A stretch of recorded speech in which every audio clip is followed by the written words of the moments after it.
Hello, my name is Cassandra Rodriguez. This is my second Vblog, and I'm going to be interviewing my good partner here, Luis Alvarado, and I'm going to go ahead and let him introduce himself just a little bit.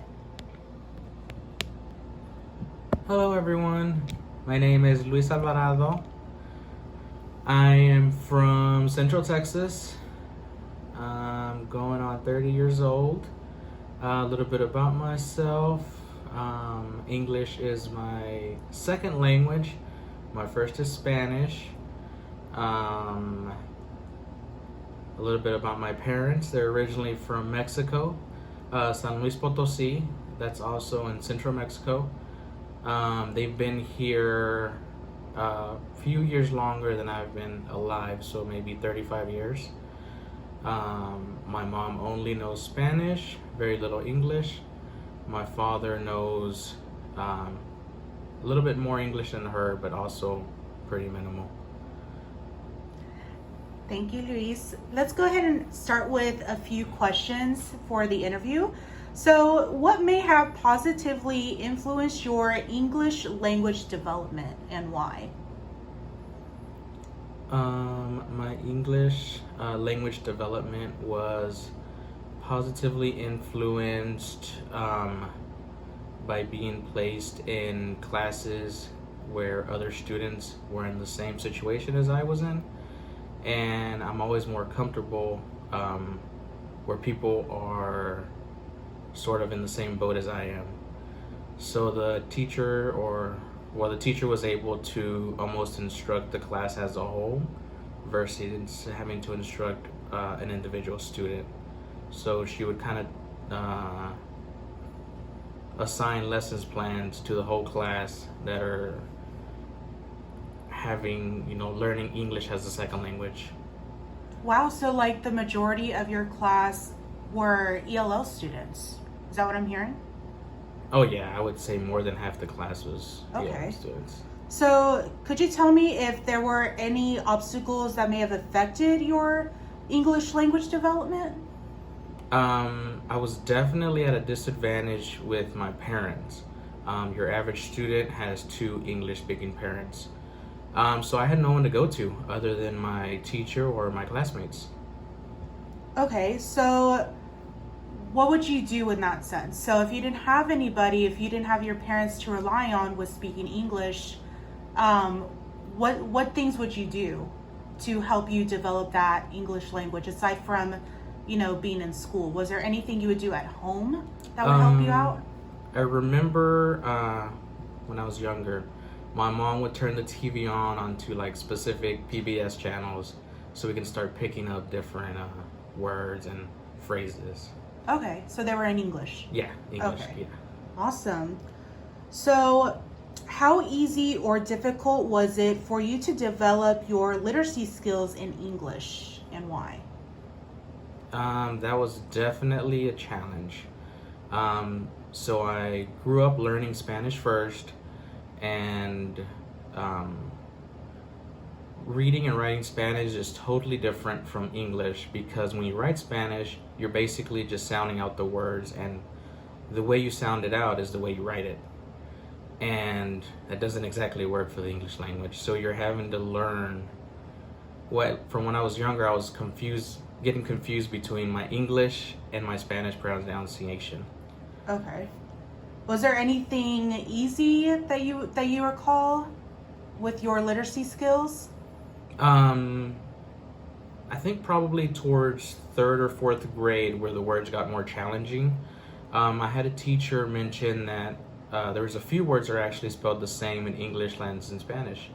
So I pretty well remember messing up the word chocolate, and I couldn't get it correct during my Spanish test or during my spelling test. And she mentioned to me, well, do you know some words are spelled the same in English and Spanish? So when I would come to the word chocolate in my English spelling test, I would actually spell it in Spanish. And then I was getting all those words correct. Ah, that's very interesting. She makes a really good point there. So are there any kinds of lessons, activities, or strategies or types of materials that your teacher or teachers use to help you learn English? Materials, what do you mean by materials? So any type of learning tools. So an example I can give you is, let me think. So they could do some sort of like flashcards, like with pictures to help you guys learn certain animals in English. So they could have like little flashcards with pictures on it, and you would know how to say the words based on looking at the picture. So you could partner up with someone else who is an ELL student, and you guys can help each other out. Did you guys learn any? If you didn't, it's okay, or if you don't remember. No, I think we did not do that, but I do remember having trouble with that in my earlier school days. But what my mom would do, she would go out and purchase those flashcards, and we would study them at home. So that's what Okay. she would do. So you probably didn't do it in school, but you practiced that sort of thing at home. Okay. Yeah. Awesome. Okay, so in school, was the teacher's instruction effective, or was there anything different you would have wanted your teacher to do better? Towards the beginning, like first, second, and third grade, it was super effective. They were real hands-on and real direct with the students. And as I got older, the real differentiation between the English and Spanish language kind of gave away, and it was more towards like English-speaking classes. Okay. So it wasn't as much. So everyone was basically learning English as you got older, and it was more of a strictly English class by then.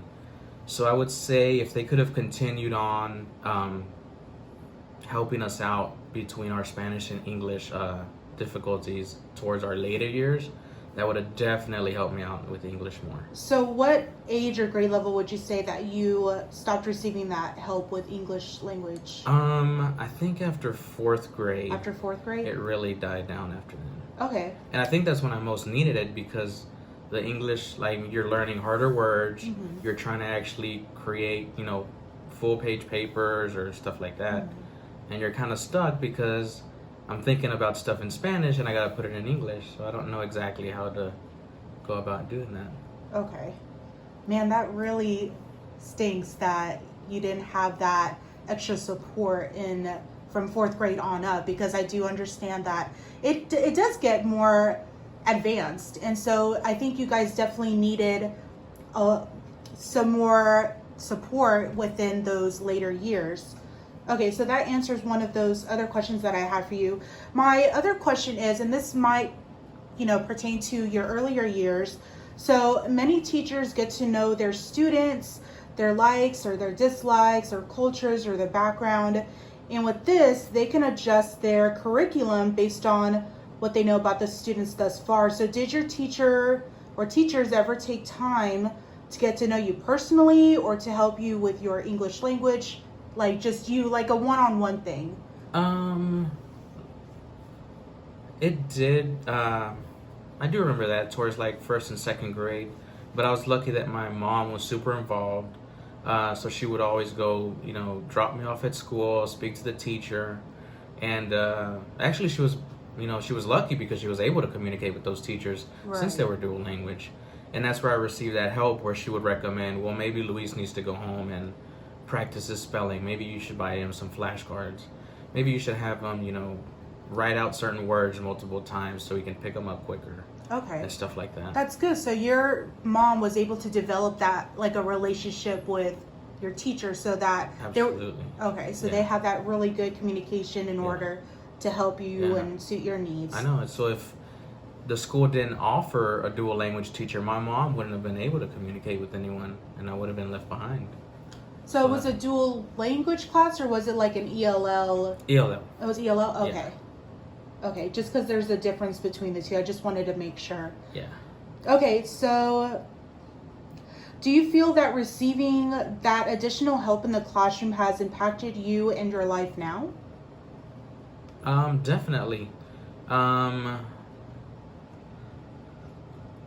I mean, now I'm working at the University of Texas at Austin, so I think it definitely, I got into college. I was a first generation college student, so it for sure helped me out.